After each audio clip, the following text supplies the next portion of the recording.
আব্দুল্লাহ ইবনে আমর রাদিয়াল্লাহ থেকে বর্ণিত, আল্লাহর রসুল সাল্লাল্লাহু আলাইহি ওয়াসাল্লাম ইরশাদ করেন, সেই মুসলিম যার জিহ্বা ও হাত হতে সকল মুসলিম নিরাপদ, এবং সেই প্রকৃত মুহাজির আল্লাহ যা নিষেধ করেছেন তা যে ত্যাগ করে।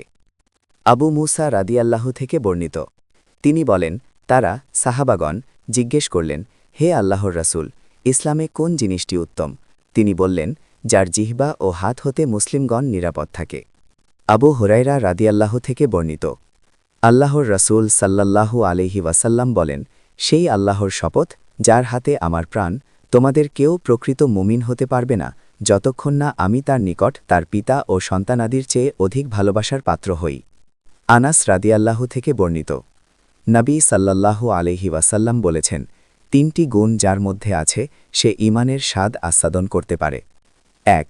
আল্লাহ ও তার রাসূল তার নিকট অন্য সকল কিছু হতে অধিক প্রিয় হওয়া। ২.